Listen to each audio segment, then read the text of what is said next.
September 30. I just don't even know what to say. September 30. We blew through September so fast. And the funny thing about September 30 to me is that I always view the last week of September to be the last week of the real heat in Florida. So today is kind of like the start of my fun time in Florida when it comes to being outside and flying, because it definitely starts to cool off, and I'm really looking forward to that.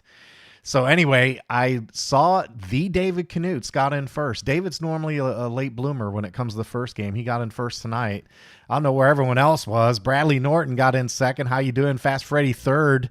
Fred's just messing with me. He says, "Oh, that's tonight now." He does that. Fred stirs the pot. That's what's going on there. He stirs the pot. So he likes to just keep people on their toes with comments like that. But 6 weeks, Fred. 6 weeks we've been doing this. Only 3 to go. So three weeks left in the high school football season, and that's it. I'll be done with high school football probably forever unless I adopt a kid, which is not on the radar. Anyway, Gordon Goff is here. Hello from Washington. Shout out from Australia, says Bradley, another Aussie in the house. D. Griffiths, another Texan. How you doing, Dan? And Gordon says, I don't see the tip jar on the right. It's in there somewhere. I have never used it on my own PilotJam, so I'm not sure. One of the guys will help you out. Dave is here. How you doing, Dave? Glad to see you.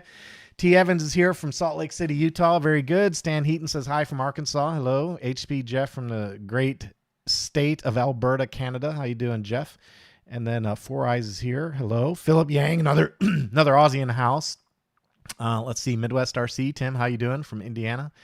Let's hit the like jar. Yeah, hit the like jar, hit the tip jar, hit all the jars. It's all good. Yay for cooler weather. Amen, man. I can't wait. I'm so excited that it is always the last week of September. And every time I fly the last weekend of the last week of September, every time I go out and fly, I think I've had it. I'm moving back up north. But then the winter comes, and that helps me reset my priorities and my expectations. So I'm very happy to be heading into the cooler season in Florida, and I'm very happy about that. So Spin Launch Glides is checking in from BC, is in British Columbia. Very nice. Very nice. All right, well, let's get started. We've got some stuff. I'm going to be kind of wrapping up a series that I've been working on tonight. We'll get into that in a little while, but first we'll do a week in review, and the week in review starts with the OMP M4. So we got that. I think I got the OMP M4, and that's, by the way, it's flying right there. That's the flight. There's Freddie flying it, coming in for a landing. Freddie can fly really well, man. I like watching Fred fly. But anyway, we did the OMP M4 video, and I worked on the uncrashable setup. And Fred's here. He's in the chat. I see him talking. He's live. So Fred, feel free to chime in if you've got anything to say.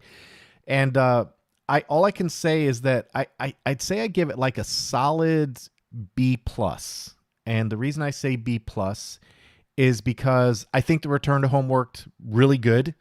I think I should say really well, right? If I'm being, Queen's English, it worked very well.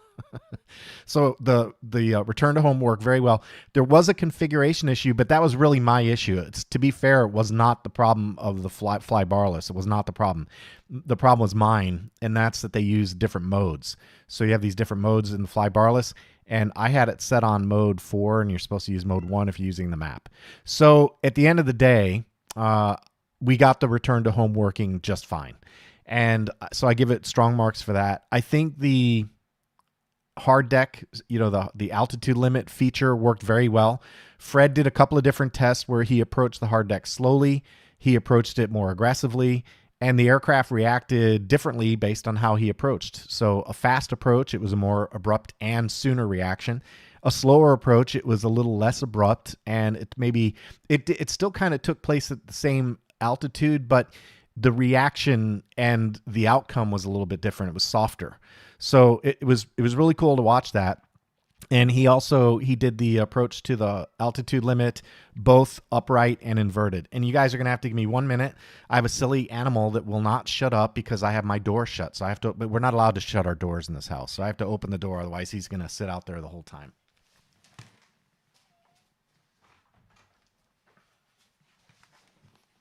Apologize, cats, We're not allowed to have a door closed, because if you have a door closed, they either want in or out. But whatever it is, they want the other thing. It never fails.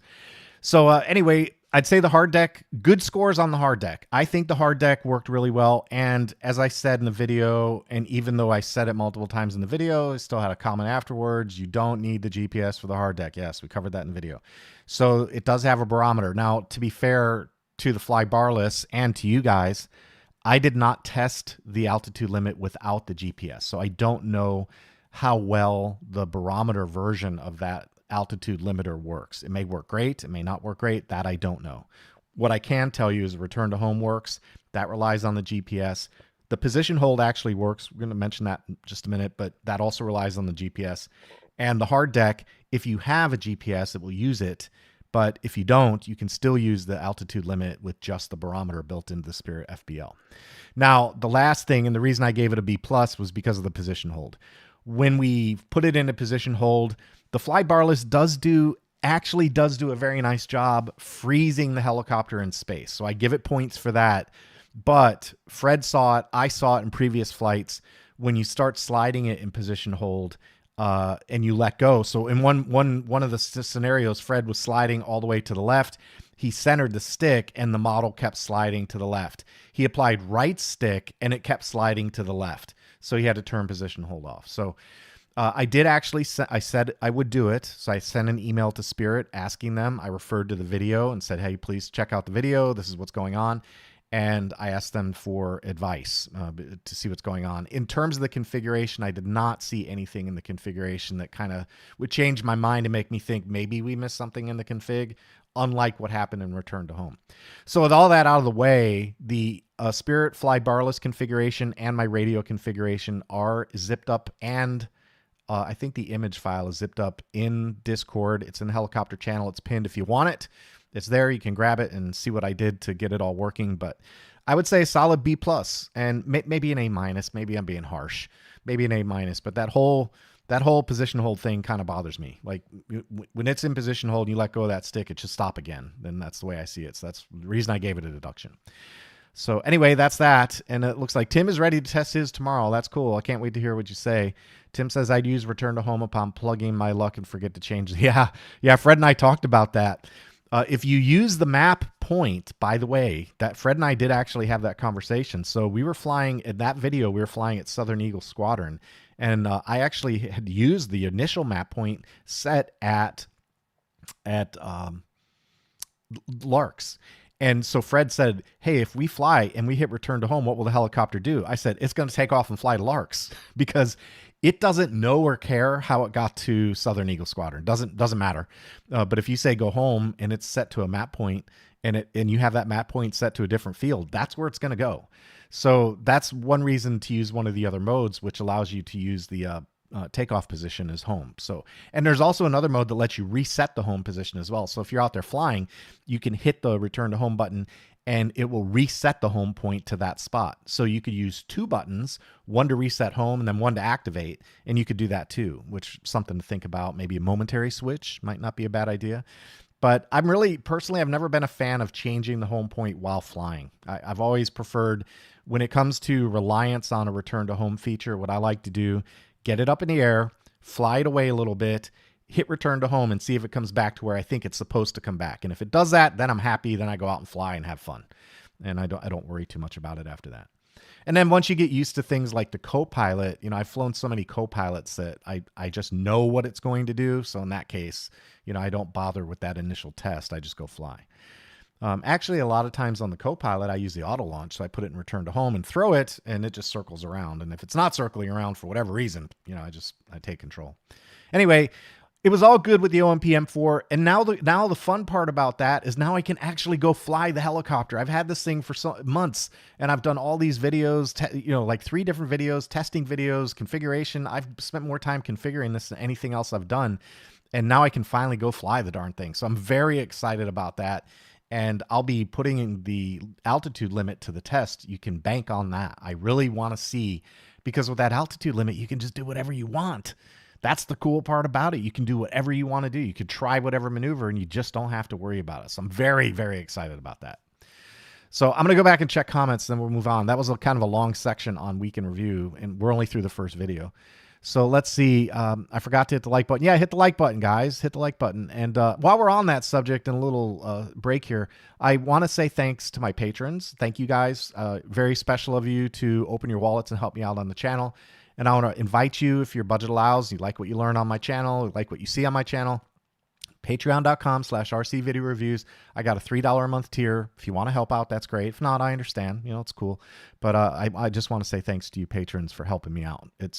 I get to do things, and by the way, I try and show you guys the result of that. So and then the patrons are getting a little extra benefit because I'm doing some giveaways on patreon.com as well. So just throwing that out there. But make sure you check out patreon.com/RC Video Reviews if you're inclined to help. So let's see. A beautiful day here in Dallas. What's the weather in Dallas, David? I think Dallas is probably frequently comparable to Florida in terms of humidity, but you also get that Southwest heat. so you probably get a double whammy there. And I know you have some Texas-sized bugs in that state, man. I had a Texas bug hit my windshield one time, and I thought I killed an eagle. It was crazy. Fast Freddy forgot to hit the like button. Don't do that, man. Hey, Jeff H is here. How you doing, Jeff? D Griffith says the wife's says no to going back north. Well, she's a smart woman. I'm not going back up north. That's not going to happen. I just complain when it's hot and I'm tired of it, you know, but the good news is we're heading into the beautiful part of the year for us. Although it does start getting windy in the winter. Usually we get a little wind. So, all right. Who's that little guy by the M4? That's Freddie. Doesn't he look good, Robert? Fred looks good, man. He's getting trimmed, dude. He's really trimming down. You guys ought to see him from back when we first met. He's looking really good.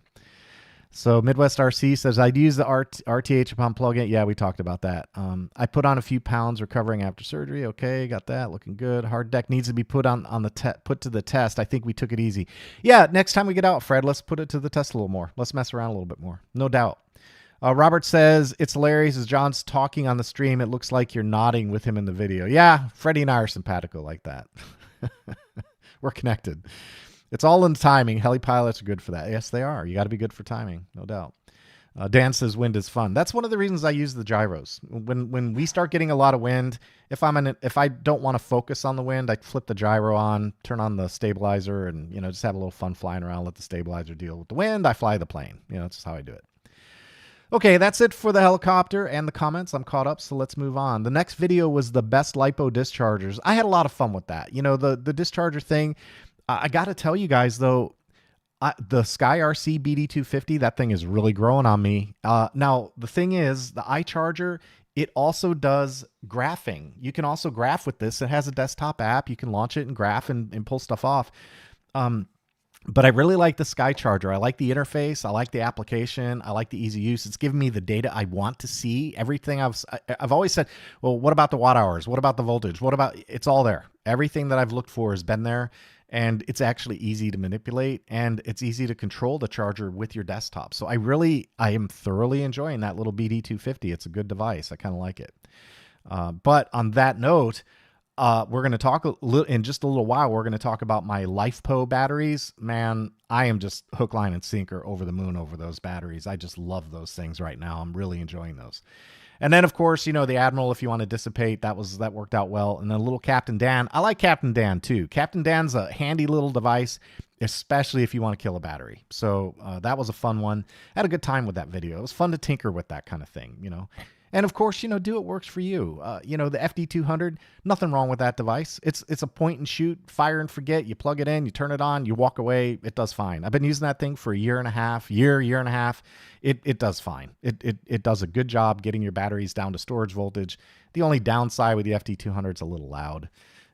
And the app is a little kludgy to use sometimes. Like, it doesn't connect all the time, and it doesn't reconnect. I know some people have problems with it reconnecting, but outside of that, I mean, it works. So I have really no complaints about the FD200. It does what it says it'll do. So overall, very good dischargers.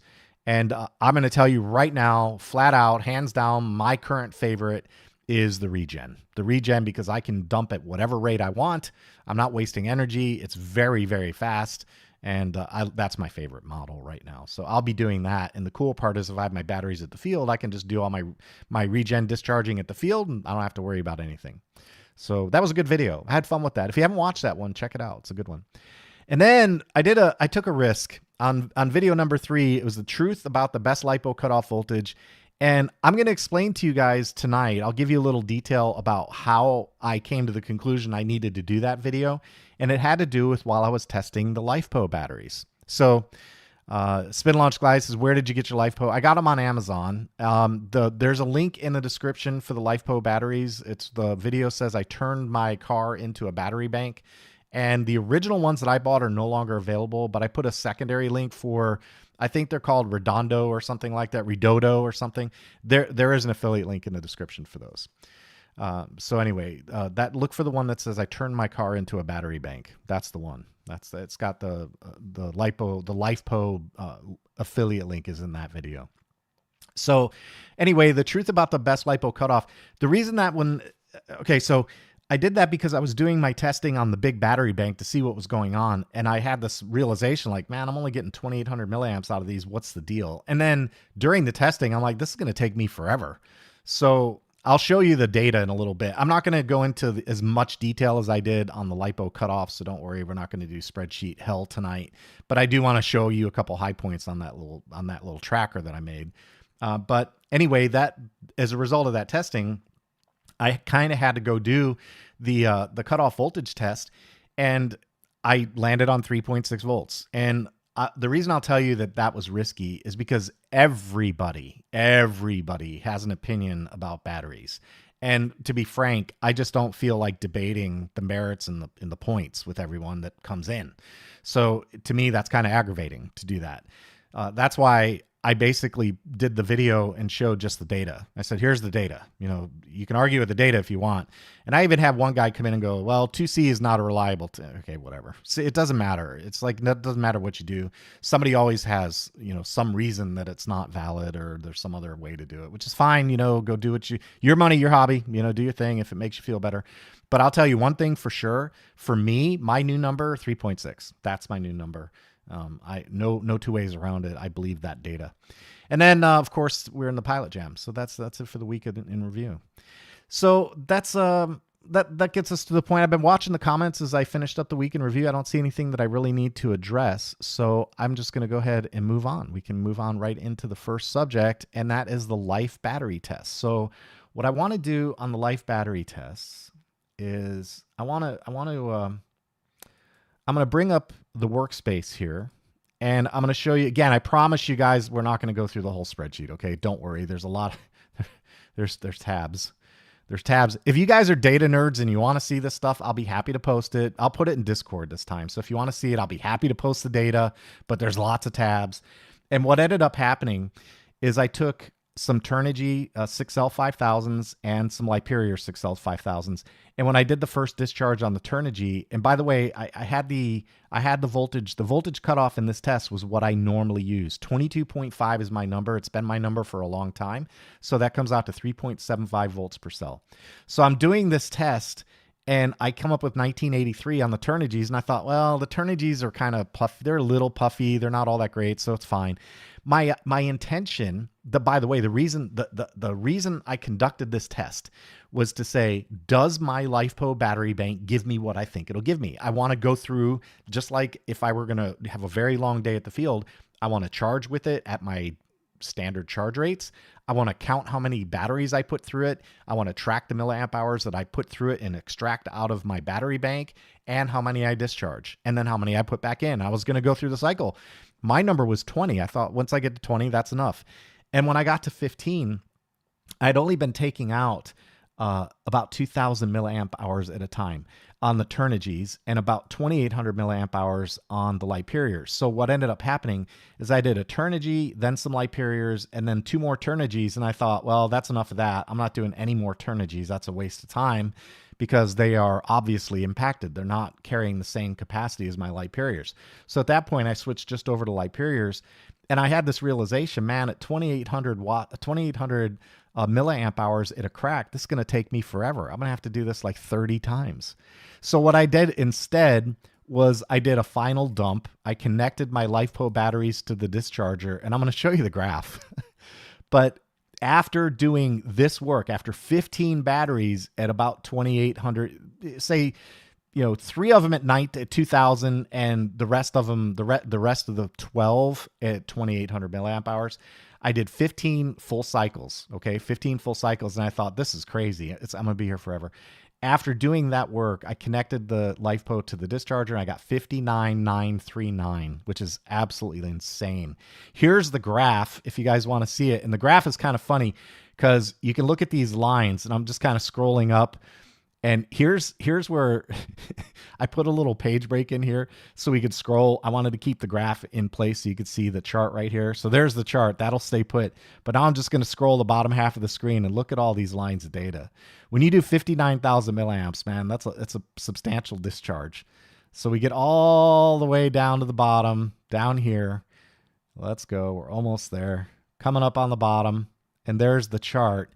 And you can see this took 6 hours and 13 minutes right there. 6 hours and 13 minutes to get 59,000 at, what was the current? The current was about 10 amps, roughly.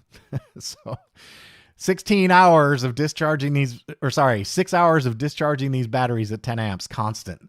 So I can get a lot out of my battery pack. That's the bottom line. So here's what the 6L 5000s look like as I went through that. And like I said, I did like 15 of them and I stopped. And then the other cool part about it, when I did the final math, what I did was I said, all right, I'm going to take the average milliamp hours for the Liperiors, which is 2845, and I'm going to divide 59,939 by that 2845. That gives me a final cycle count of 21 additional cycles had this final dump been conducted at 2854 milliamp hours per, right? So divide 59,939 by 2854. That gives you an additional 21 cycles. I add that to my initial 15. That means 36 cycles on these batteries for 6L 5000s. But I wasn't happy with this 2800 number. And that's what caused me to do the other number, to do the investigative journalism, to find out where is a safe point exactly, because I've been using 375. My theory on that was 375 is good enough. I'm getting good enough flight time. And after they rebound, I'm at about 3.8, maybe 3.8, 3.85 or something like that. So why not just use, here's the rebound right here, 3.81. Why not just go ahead and do that? So I've been doing that for a long time. And the nice thing about that is that when you use 3.75 as your cutoff, when you're done flying, you can generally just put the battery away. You don't have to do any discharge work at all. No maintenance. You just put it away. So I've been doing that for a very long time. But in recent flights, I've had a couple of flights like the Extra 260, for example, which runs on a Liperior 6L 5000. And I thought the flight time was kind of low, and I know the battery is healthy. So I was like, what's going on? And then I did this test and I thought 2878, 2898, 2890. That's not cool. I wonder what the deal is.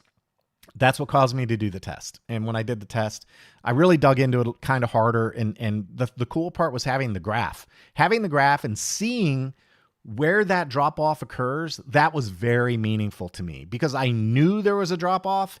I knew it came at the lower end of the scale, but I wasn't exactly sure where it started. Was it 3.5? Was it 3.6? Where was it?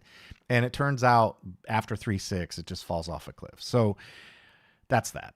Yeah. Anyway, that's enough of the geekery on the power. And I did want to give you guys one last little bit of information on the LiFePo batteries. I was freaking stunned at the LiFePo batteries. If you do the calculation for watt hours, you have to take, it's volts times amps equals watts, and it's volts times amp hours equals watt hours. So this battery is a 100 amp hour battery. 25 volts times 100 is 2,500 watt hours. And look at what my discharge got me. It got me 2498 watt hours. Now, granted, it's a brand new battery. It's a brand new LiFePo. But man, I got to give these batteries credit for hitting their mark. It just doesn't get any better than that. And that's with a very random extraction of power, right? I had very random extraction of power. I had 15 cycles, 16 cycles. So 15 of them were on, off, cool up, slow down, cool up, slow down, heat up, slow down. And then I finally just did one big dump at 59,939, and I came up with 2498 on the button like that. It's insane. So I was really happy about that. The expected value, okay, the watt hour, the theoretical max is 2,500 watt hours, but you normally don't get the max out of the battery. Just like on the battery test I did today, the 6L5000, you normally get something a little south of that. It's more like 90% or 85, 90%. And that's kind of what I expected. I had been planning on getting about 2,200 watt hours out of it, and I thought that'd be fine, you know, because that's expected. It's understood. There's a little bit of an efficiency lost, right? But I'm telling you, the batteries performed. They were amazing. 2,500 watt hours I got out of these things. So I am, yeah, I know, too. No, yeah, it's amazing, man. 2 watt hours short. Boo, yeah. But they perform really well. So I'm very, very pleased with those batteries. And again, remember, I can regen into them. So if I'm done with the battery, I can pump it at 30 amps back into my bank, no problem. So yeah, I'm over the moon with this setup. Can't be more happy about the way this worked out for sure. All right, so that's it on the battery stuff and the discharger stuff. I think, you know, unless barring new information, I think I've kind of run its course, at least my initial plans for battery testing and discharging. So I think that's probably about the end of it in terms of what you'll see, at least on the short run on the channel. I don't really have anything else planned. I've proven out my capacity. I've proven out my dischargers. I've been testing my batteries. I found the optimum level for my lipos. So I think I'm good. I'm happy. I think I've got a pretty efficient setup right now. I've got a pretty good eye on what to expect. And I even told Fred and Dave, hey, when I'm at the field, if I've got those batteries, you guys feel free to plug in. If you want, jack in. You're free to use it because I got plenty of juice. I'm rolling with some juice, man. That's for sure. So that's it on the Life battery stuff. I don't think you'll see too much more on that subject unless I learn something meaningful and new. So that's that. That's that on that one. All right, let's see. That's it for the Life battery test. I've been watching the comments. I don't really see anything I need to address, so I will move on. And Hello says that accurate advertising is, yeah, that's the way to do it, right? 100% accurate advertising. But yeah, they did what they said they're going to do. I can't fault them for that. All right, let's see. Next up, EdgeTX 2.9.1. Yes, so we're going to talk a little bit about that. If you were not aware, EdgeTX 2.9.1 dropped. And what I thought I would do, there's a couple things I want to do with this.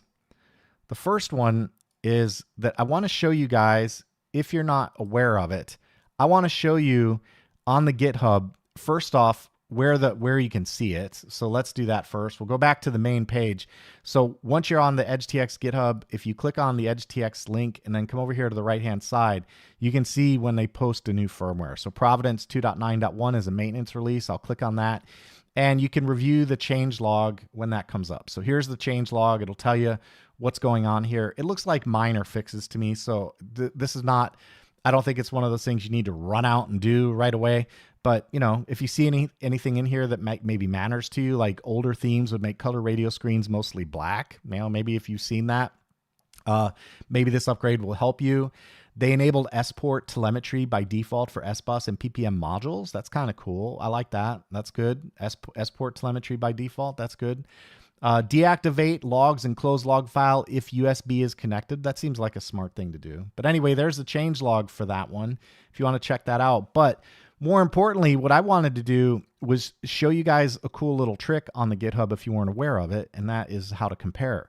So on the right-hand side, there's a little drop-down, and you can easily do a comparison to see what's different between, say, 2.9.1 and maybe 2.9. Now, this one's easy because the change log's right here. But you can click on 2.9, and then you can just scroll down, and you can see all the things that were committed and added to the firmware based on that comparison that you just selected, which is 2.9 and 2.9.1. And you can also change it. So if you want to change your reference, you can say, well, let's look at 2.8. And if you click on that, this is going to be a much longer list, but you know, check this out. You can now do a comparison on what changed between 2.8 and 2.9. So if you want to know how to make those comparisons, the easy answer is just go to the GitHub. And over here on the right-hand side, you can pick the release you want to look at, which, you know, in theory would be the latest.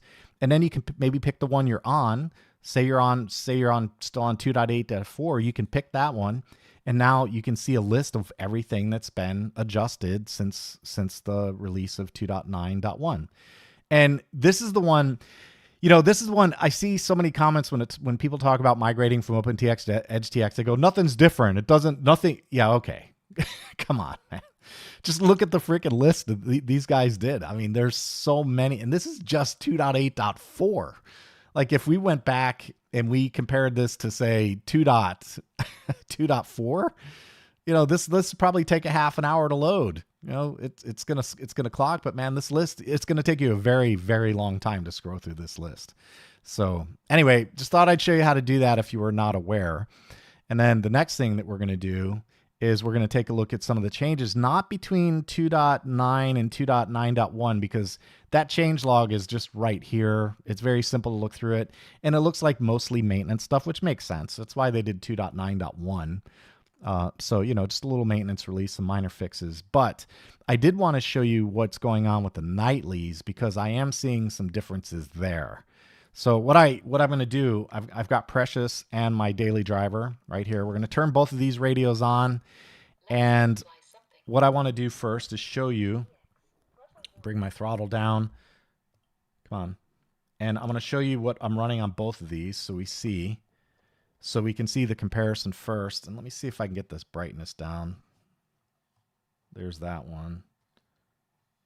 And of course, I don't have brightness on this one. So give me a second. Let me bring the brightness down so you guys can see it. Backlight. Okay. We're not moving in brightness. So do I have a global function set up for brightness? Backlight on. Okay.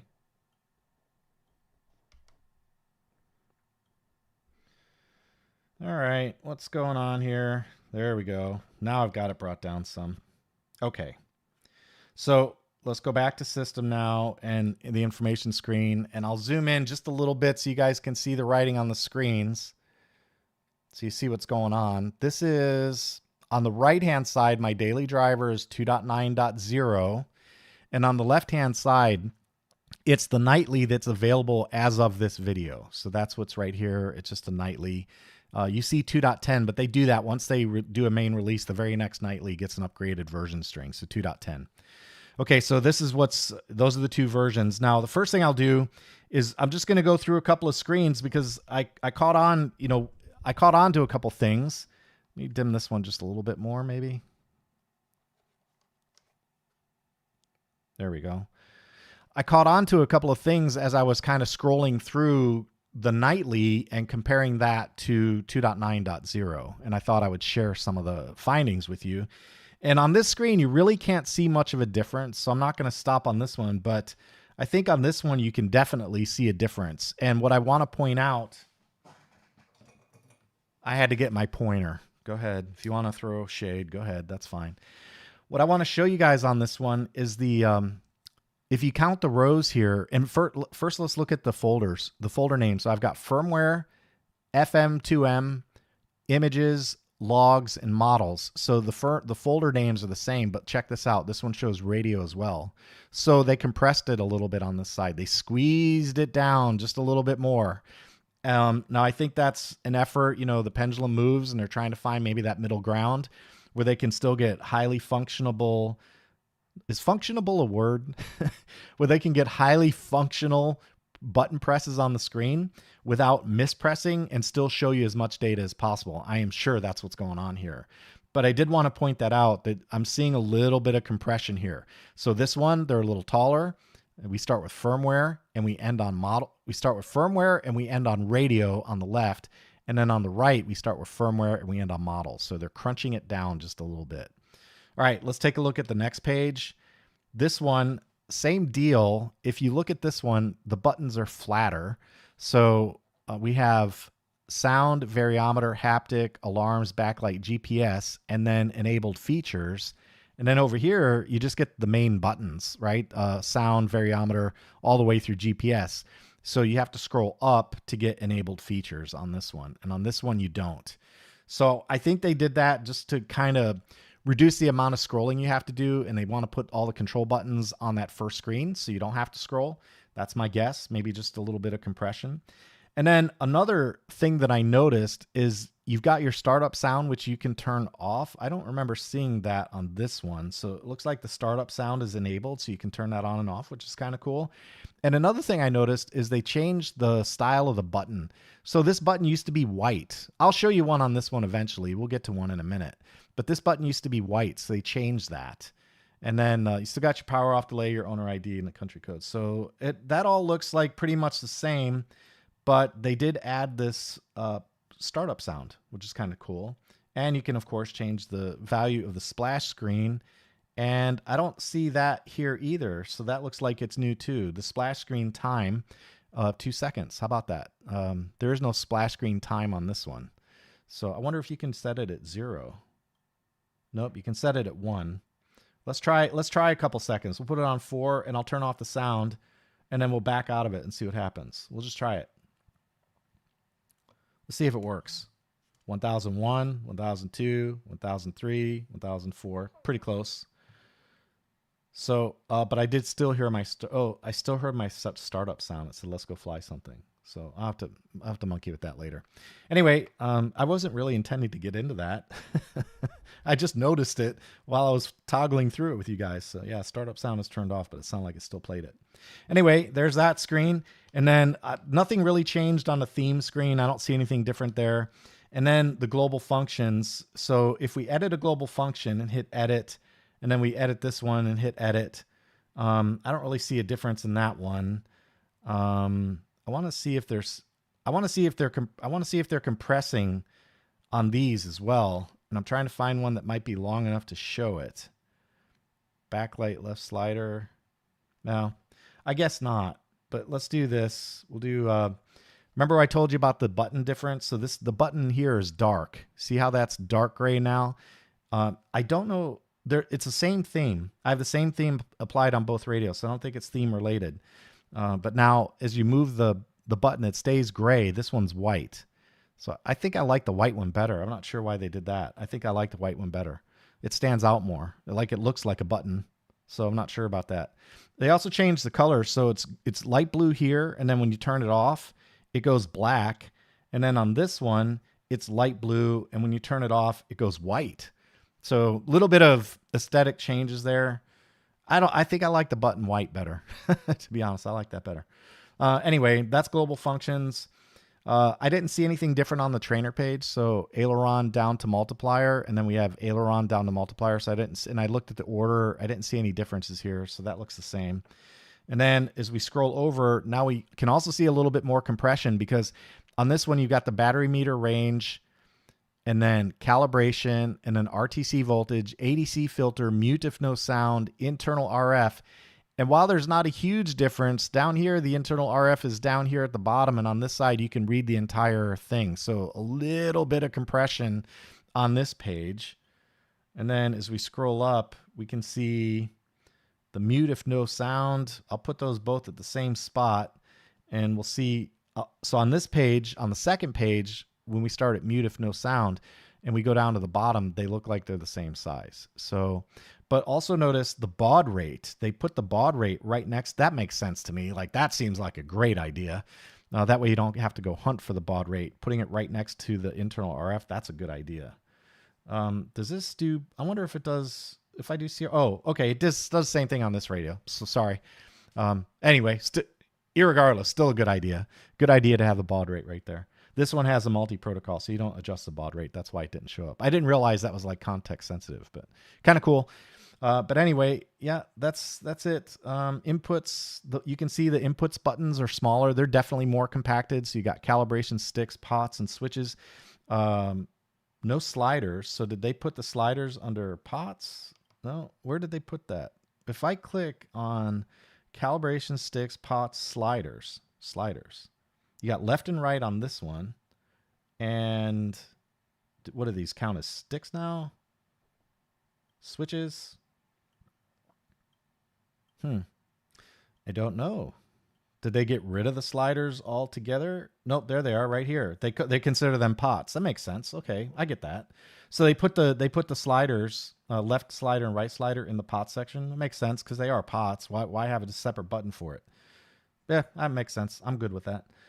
Okay, and then under debug, analog and keys. So that's it there. And then we were on that screen already. And then if we back out and click on the model settings, you can see on this one, it looks like it actually went the other way. So this button, that's funny.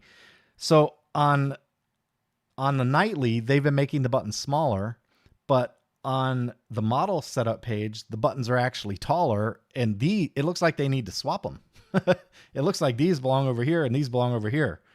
But anyway, there are the buttons. And you can see, yeah, we've got, let's see, you got a full 3 rows here plus 2 more. And on this one, you can almost get to all of them on the same screen. So yeah, that's kind of weird. That's a little weird that it's like they're crossed. These buttons should probably be the same height as these, or at least the same height as all the other buttons that we've seen so far. So that's kind of weird. And I didn't see any difference in flight modes that I could tell. I didn't see any difference in the editing for the mixer. So we bring that up. These all look the same to me. So again, we have input name, and you can see switch just gets cut off there. And then here we have input name and switch just gets cut off. So no difference in the mix editors. I don't really see any difference in the mix lines themselves. Yeah, I do see it. The channel 2 over here is more compact than it is over here. So that is definitely different. The reason this is a problem on this radio is because I have, what radio? I got to see. Oh, this is just a template. I'm going to go ahead and delete it. I'm going to delete this. I want to see what happens if I take this off. Delete. So now we have channels 1, 2, 3, 4, and about half of 5. And over here, we have just channels 1, 2, 3, 4. So yes, these are definitely compacted a little bit compared to what you see on 2.9. And then on outputs, I know there is a difference here, and that's that they made this button, the add trims to sub trims, a little bit smaller, and you've got the extended limits. And again, I kind of like the graphic motif on this one better. That looks better to me than this. I think I don't like the dark button there. I don't know why they did that, but whatever. It's fine. I wouldn't make a complaint one way or the other. It's just what it is, but just making an observation. And then you can see that even though they made the button a little smaller, we still see channel 1, 2, 3, and 4 on the left, and just a little bit of 5, and 1, 2, 3, 4 on the right. So I don't see any real practical difference there, to be honest with you. Nothing practical. Curves look the same. Let's edit one and see what happens. Yeah, I don't see anything different in there. Okay, that's that. Here are your global variables. They look pretty much the same. The logical switches, I think they're mostly the same. I did do a little bit of a test on special functions on this page. I made sure we had special functions for both, and I can see special function 1 through 5 here, special function 1 through 5 here. This one, again, maybe slightly more compact because you can start to see the first line of special function 6, but practically speaking, there's no difference. And then that's it. We're up to telemetry. So that's it.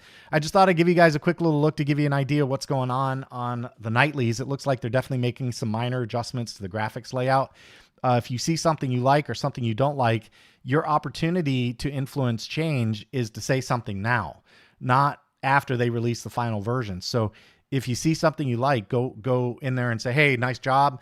Leave a comment on their Discord. And if you see something you think should be adjusted or changed, or something you violently disagree with, go open a feature request. Say, hey, I'm on 2.9 nightly. I'd like to. Here's what I see. Here's what I would recommend. So if you want to have an influence, now's your time to do it. Okay.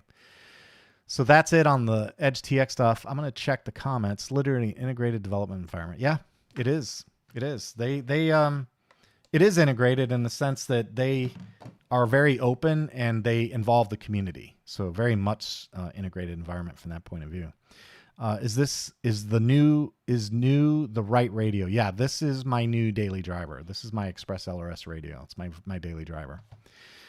Okay, that's EdgeTX 2.9.1 and EdgeTX updates. I actually covered the updates, so we already covered this one.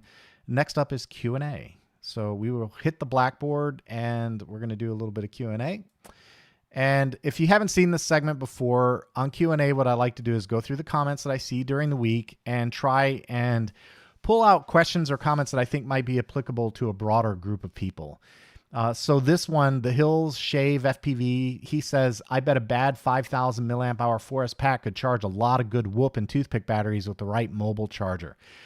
That's a great point. So during the video, the battery video, I said I wasn't really happy with the performance of one of my batteries, and I probably would remove it from flight service. But I think even Robert commented on this as well. Just because you have a battery that's got a little bit of IR, maybe it's puffing just a little bit. Now, I got to be careful here because people say, if you read battery spec sheets, especially from the manufacturers, they say, if your LiPo battery is showing any signs of puffing, don't charge it, get rid of it. Okay, so that's the safe advice. So if you want to be supremely safe, that's the advice you follow. That said, I don't mind using a battery that's got a little bit of puff. I don't use them when they look like big fat sausages, right? That's bad. I've seen people show up with 3-cell 2200s that look like a sausage. They stuff them in a plane. They fly it for 1 minute and 40 seconds. Go, I just don't understand why this battery doesn't fly for 7 minutes. Look at the battery, dude. You know, it's kind of crazy how that works. But the bottom line is that if you see a little bit of puffiness, maybe a little bit of IR, and you don't want to use it for flying anymore, you can take your batteries and use them on the bench. You can connect them to BECs. You can connect them to chargers. They can charge smaller batteries. If you got a bunch of them, you can put them in parallel, strap them together. I've done that too. I've taken 3-cell 5000, strapped them together in parallel. You get 5 or 6 of those together, and you got a pretty nice little battery bank to charge, little quad batteries. So anyway, just throwing it out there. Be safe, use your judgment, use common sense. If you got batteries that look like big old sausages, don't use them, man. Get rid of them, dispose of them. And by the way, don't run them through a discharge killer either. Because if you see that kind of puffing, it's quite possible you have internal structural damage. And when you see internal structural damage, that can cause a fire. So when I kill a battery using Captain Dan type devices, I only do it on batteries that appear to be healthy. Okay. And I do it in a supervised space. I don't ever just set those and forget about them. Ideally, what I like to do is I put them outside. I put them outside on some stones, on some metal. So I put some metal down, put some stones down, paver blocks, put the metal down, and then I put the discharger on the metal. So, and I put it where I can see it. So that way, if it starts a fire, fine, it's a campfire, and I'll go deal with it. But at least I don't do it in my house. But anyway, just throwing that out there. Yes, you can use batteries that you've removed from flight service. It's a good idea, and use them for charging on a mobile charger. No problem. All right, MTLFPV says, I've got a couple of brand new Gens Ace 5. I love this comment because this is the guy, he's done his homework. He said, I've got a couple of brand new Gens Ace 5000s last year. I decided to actually try and treat them carefully because they're so expensive now. They spend most of the time of the week at 3.85. By the way, 375, 385, all fine. You can do any of it. 375 to 385, all fine. The reason I say 375 is because when I get brand new batteries from the manufacturers, I measure them, and to a fault, they've all come to me at 375, except for the Lipo. Those are a little different. But for LiPos, yeah, 375 is fine. So if the manufacturer stores them for long-term and distribution, you can go ahead and store them at 375. You're not going to hurt anything. And go do your homework if you want to question it. It's fine. 375 is usable. But anyway, 385 is good. Only getting charged the 4.2 on the morning of the flying day. That's what I do now as well. Although one little tip on that, 4.2, if I read a study, I wish I would have saved it and I didn't. So my fault, shame on me, bad on me. But I did read a study from MIT about LiPo peak voltage charging, and they said if you stop at 4.18, you can extend your LiPo battery up to 85% of its life. Add an additional 85% of the lifetime of the battery that's constantly charged at 4.2. So if you bring it down from peak just a little bit, your batteries are like that even more. So he says, I fly on the flying day down to around 3.8, 3.85, left to cool, put back on storage charge in the evening. Flying to 3.8 gets me 6 minutes of flying with a bit of a safety margin. So nothing to disagree with there. That's exactly how I've been treating my batteries basically for the last 3 years. Both batteries have 50-ish cycles on them and still look and feel like brand new. That's why my batteries still feel and look like brand new, because I treat them well like that. It'll be interesting to see how long they last compared to most of my other packs that have been properly thrashed. I'm sure they'll last a long time. FL Engineer says, I'm late, just got back from the UCF game. Anyone know what they... Oh, let's not start talking football scores, Tim. Sorry to hear it. Doesn't sound good, though.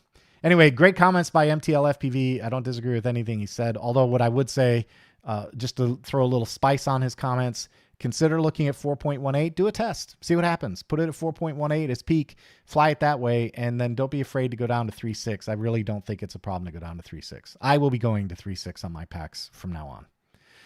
All right, next one. Let's see. I'm not even going to try that name. We'll call him Zbigny. Zbigny. I'm going to stop there because I'm going to blow out the rest of it. He says, we actually all know about it, but you nailed it. Plain and simple. There's no reason to stretch if you got nothing to stretch with. Good show of reality. Yeah, that's what I was aiming for, was putting the graph data out there and letting you see the result. You know, you saw the battery, it fell off. It fell off a curve. We know about that. That part's not new. The question was, where does it happen? And by the way, your batteries might be a little different. You know, if you got Gens Ace or Tattoo or Turnigy's, you might have a different result. So I would encourage you to get a tool, whether it's a iCharger X6 or any other iCharger that does discharge graphing, or a BD250 or any other device that does discharge graphing, and take a look at your cells, because it's a fascinating thing to see that drop-off curve visually, man. It really made an impression on me because it's all there. Everything you need to see is right there. He says, I've got similar software coming from the LProg Pulsar chargers. Ooh, interesting. I'll have to take a look at those. That discharger analyzing software you use is cool too. Time to put them to work and investigate these Li-ion batteries. They drive me nuts. I do want to put some Li-ions on the graph and see what happens. I'll do that. I've got, in fact, funny mention. I've got some 18650s. Let's see. Do I have the camera on this one? Really? I don't have the camera on the blackboard. How about that?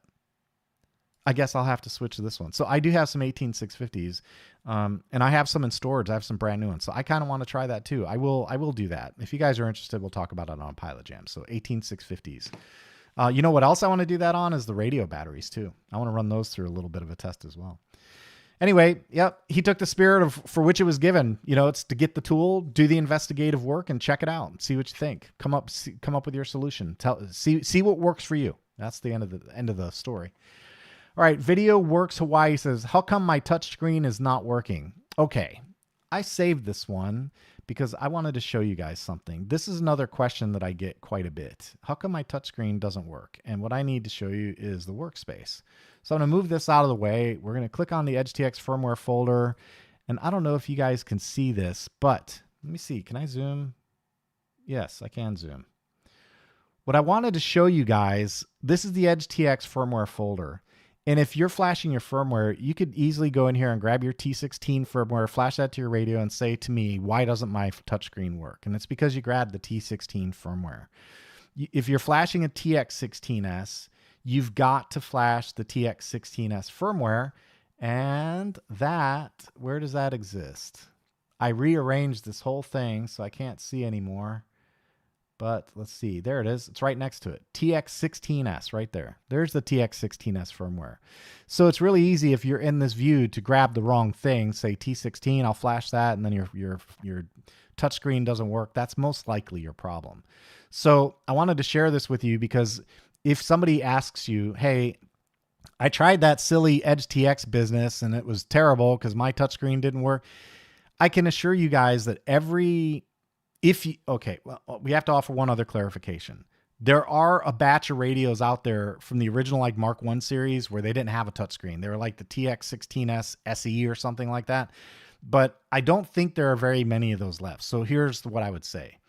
If your touchscreen ever worked, if you know it worked, and you flashed your firmware and now it doesn't, it's because you flashed the wrong firmware. The only other possibility is that, and it would be a very weird timing situation, is that during the flash process, somehow you had a mechanical failure. Like I know the ribbon cables come loose sometimes, and so that might be worth checking out. If you know you got the right firmware, you might have to take the back cover off and reseat your ribbon cable, but that'd be about it. But if you flash a firmware and your touchscreen stops working, the very first thing I would do is reflash and make sure you get the right firmware. That's the first thing that I would do. All right, next comment was Manji4435. He says, great video as always. Quick question. I have a Radiomaster TX16S running 2.9 multi-protocol. After binding my R8, I've been seeing this question a lot in the last couple of days. This one has come up so many times. And it's what we call swamping. So this is another one of these issues that I think people see it and they wonder what the heck is going on. I don't have a receiver handy, so let's just pretend that this is my receiver, okay? And this is my receiver antenna. So if you take a receiver, you put it on the desk, you get your radio, you turn it on, and you go into your setup, you hit the model button, you go into your internal RF, you hit the bind button. This one's CRSS, it's Express LRS, so I can't hit the bind button. But let's say you hit the bind button, everything binds, you're happy with it, and then all of a sudden your radio starts going, telemetry lost, telemetry recovered, telemetry lost, telemetry recovered. Here's your problem right here. You see this? So first thing you've got your antenna aiming directly at the receiver, and there's this thing called a Fresnel zone, which is a cone of silence that probably goes around the receiver. So one possibility is that you've got your antenna aimed directly at your receiver and you're aiming the dead zone of the antenna right at your receiver. So the first thing to do, and by the way, this is how I fly. When I fly my airplanes, that's how I fly, just like that. My antenna sometimes I'll do this. Depending on the airplane, I'll lay it down like that as well, about 45 degrees. And that way I'm kind of getting a good, decent signal no matter which way my airplane is rolling. Okay. So it's not optimal all the time, but it's kind of half optimal. It's not fully efficient any of the time, but it's half efficient all the time. That's the way I look at that. So I aim my antenna about like that, right at my forehead, aim it at my forehead, put it down about 45 degrees. That's how I fly. But if you have swamping, the thing to do is provide some separations. Take your receiver, and put it over there, and then put your radio over here, and your swamping problem will probably go away. Of course, there's always the concept of infant mortality. I'm trying to exclude bad hardware from being the answer, right? So if it's not bad hardware, then the other potential issue is that you're swamping it. So you can swamp it. You can put it in low power mode, maybe change your antenna orientation, move the receiver away from the radio a little bit, and those problems should go away. Okay. Let's see. Next question says, I have 2 of the BD250s and love them. If they died, I'd order another ASAP. See, I like that kind of comment. And the reason I like that kind of comment is because that's somebody that's got conviction. They're saying, I live with these and I would buy one immediately if it broke.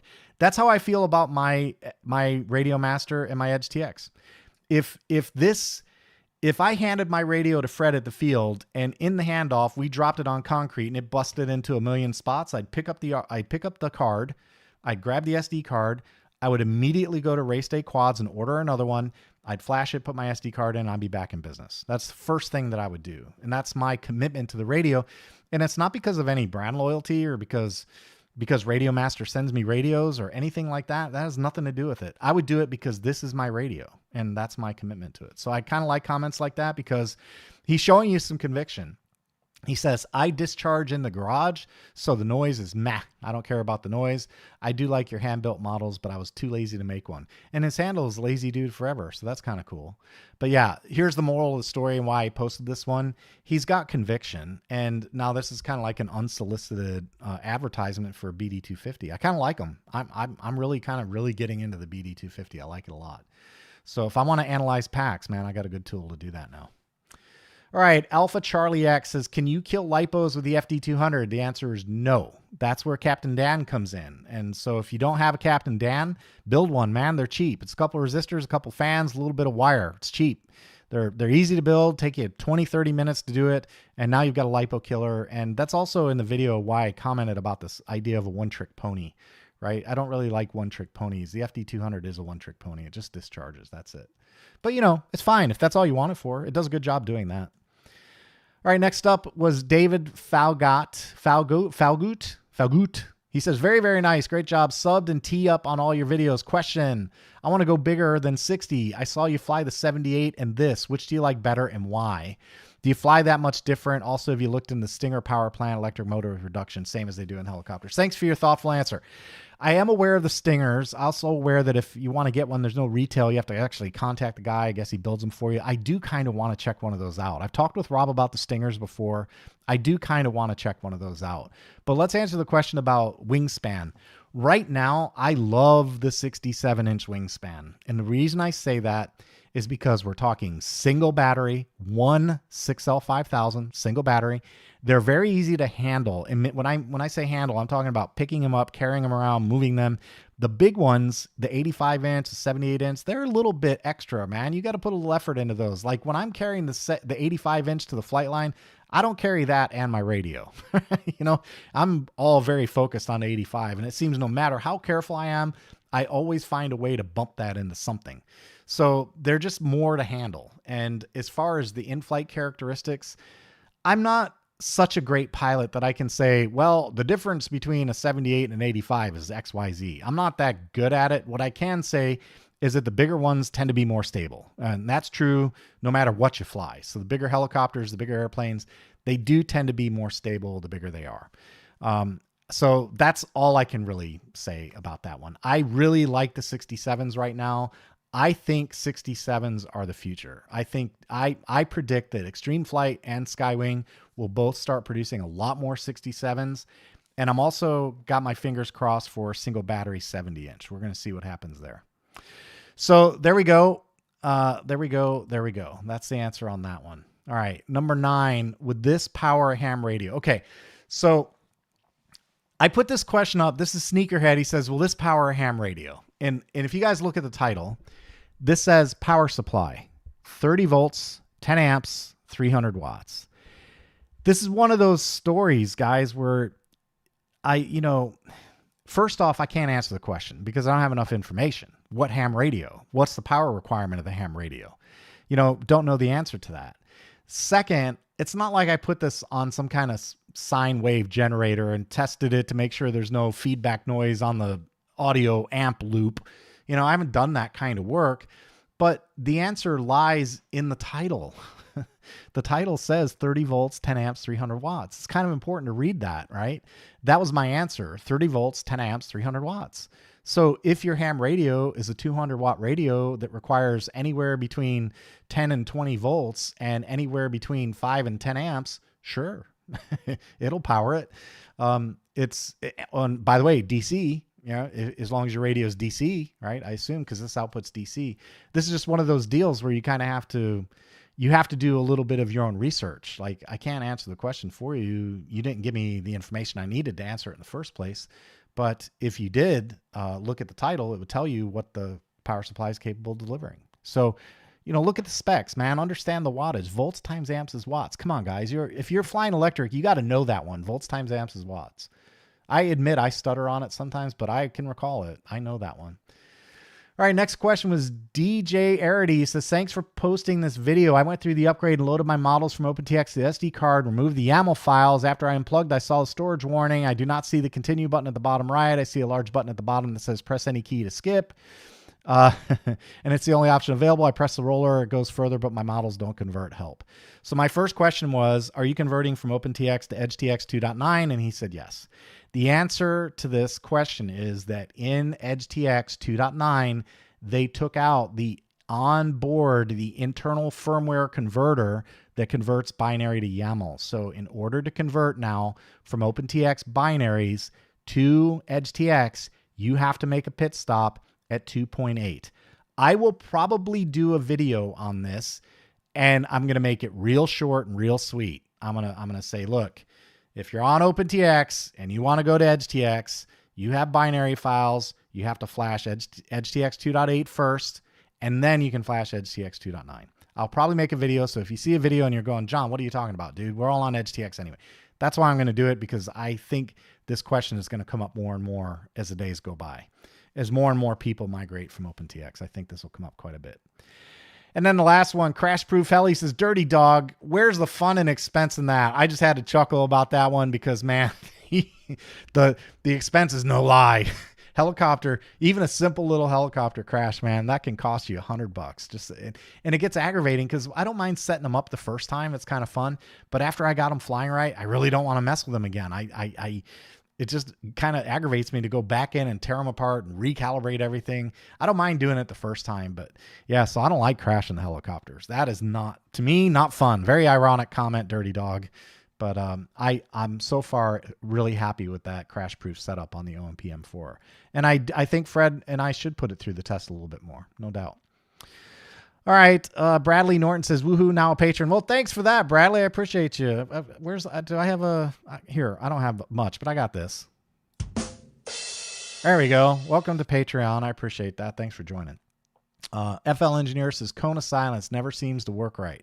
Meaning you can't find it? You trying to use the cone of silence there, FL Engineer? Jeff says, good move, Brad. You won't regret it. Let's have more Patreon supporters, John. Appreciate that, Jeff. Thank you very much. Hello says, should always equip your weapon with a sling. Being a bit jovial. Okay, I agree. Don't be a fool. Protect your tool, right? All right, let's see.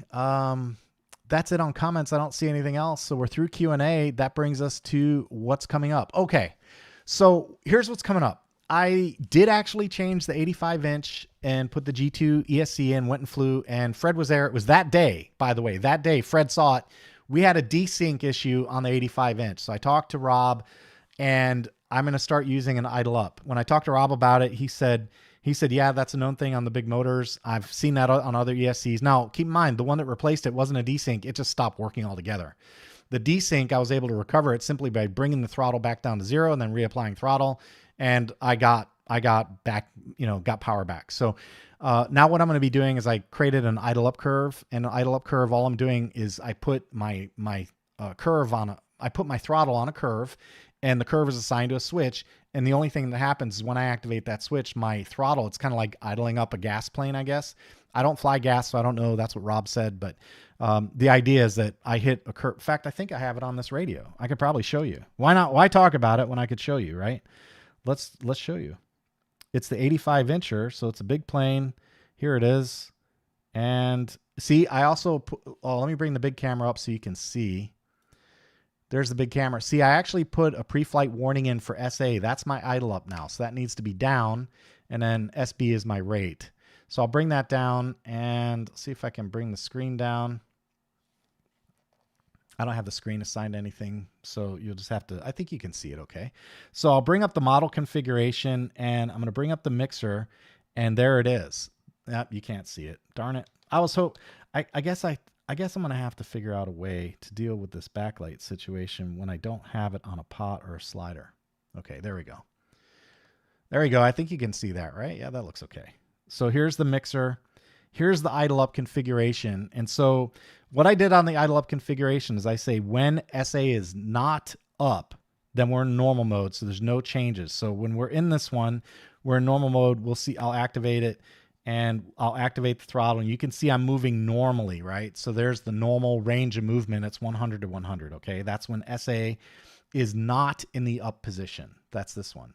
But when the SA is in the up position, so, oh, by the way, not means in the middle as well. So if I'm in the middle position, I still have my normal throttle curve. In order to get idle up, I have to push SA all the way up. And when I do that, there's the mix, and I'll open the mixer up, and you'll be able to see when I do this, you see how my output changed to 90%? I'll bring the idle up down. There's 100. There's my idle up. That's 90%. And then I can move my throttle as normal. And to give you a look at the curve, all I did was apply a simple little curve, and I set the bottom value to -90. That's it. That's all I did. Very simple. And it's basically an idle up curve for a big motor. And I'm hoping that that cures the desync issue on the 85-inch plane. And again, I talked to Rob. Rob's got a lot of experience flying these big planes, big motors. I have a lot of faith in the guy. He's been very helpful over the years with me. So that's the way I'm going to handle it. We're going to give it a try. I don't think it's a fault of the ESC. I just think it's a really big motor and a really big prop. So that's coming up. And then another thing that I wanted to show you guys, that's going to be the G2 testing. Another thing I wanted to show you guys really quickly, because not everyone knew about this, but if you check this out, that is the prop shaft off of my 67-inch laser. And what's weird about this is somehow, now it's kind of mauled now because I had to cut the nut off, but the prop sat somewhere in here, and the prop nut came down somewhere into this range, and somewhere along the way, somehow it cross-threaded. So I was out flying the 67-inch laser. This is the plane that likes to try and kill itself. This is the one that tried, this is the version 1 killed itself, and now the version 2 has tried to kill itself a couple of times. It tried to do it again. And this has got to be one of the strangest things I've ever seen, because this is like 18 flights later. I've never touched the prop on it after I installed it. So the prop nut somehow, I don't know, bad metal, soft metal. I just don't know what happened, but the prop came loose. The prop spun. I was in flight, lost power. I thought, great, do I have another ESC issue? What the heck is going on here? And it took me a lot of work to get this off. I I got home, I was able to back the nut off some, but it would not come all the way off. And so I ended up cutting it free with the Dremel. Then I got the nut off, and that allowed me to take the prop shaft off. Fortunately, this was a dual sky motor. Fortunately, AliExpress had the replacement. So I was able to find the replacement on AliExpress. So that'll be going on the laser. Little annoyed about that one. This is the plane that keeps trying to kill itself. And that's a pretty unique way. I have not seen that one before. That's a prop shaft that was in service. We're talking 20 flights. And never been touched. So kind of a weird thing. But hey, you know what? This goes to maintenance. We talked about maintenance. Do your maintenance on your helicopters and your airplanes. Don't forget to do that. So that'll be coming up. And then another thing that's coming up I thought you guys would be interested in hearing is that I picked up another sponsor, and this time it's T-Motor.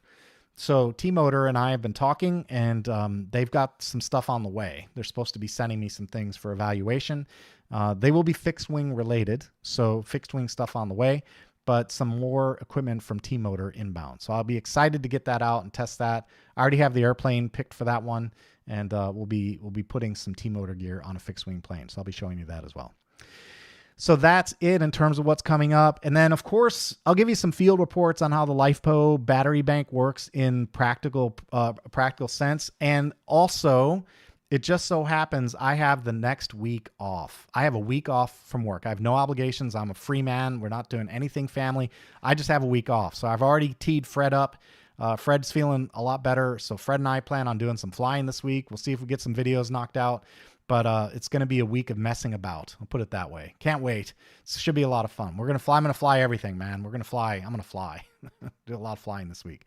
So hopefully I'll get some video for you while I'm at it. But this is kind of a mess about week. That's the plan.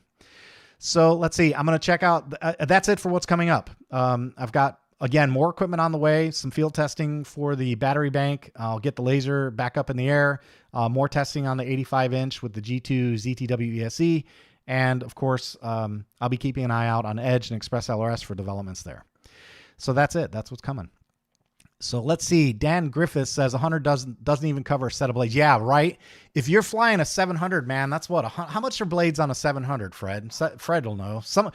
You guys tell me. I think they're 90, 120 bucks, maybe 120. Are they more? I think they're. It's been a while since I bought 700 blades, but they're not expensive. They're not cheap. They're expensive. Bradley Norton says, John deserves support. It's a small expense for his time and effort. Thank you. Thank you much. Well, thank you, Bradley. I appreciate that, man. I do. It means a lot. I'm very grateful to have you guys helping out, because it's through your help that I'm able to do the kind of mad scientist stuff that I do. And I try and make it worth your while. I try and invest in different things to show you guys different ways of thinking about things, trying to compare hardware. So, I do invest in the channel, and I do invest my own money in the channel too. So it all helps. And I really appreciate that you're willing to step in and help out. It means a lot.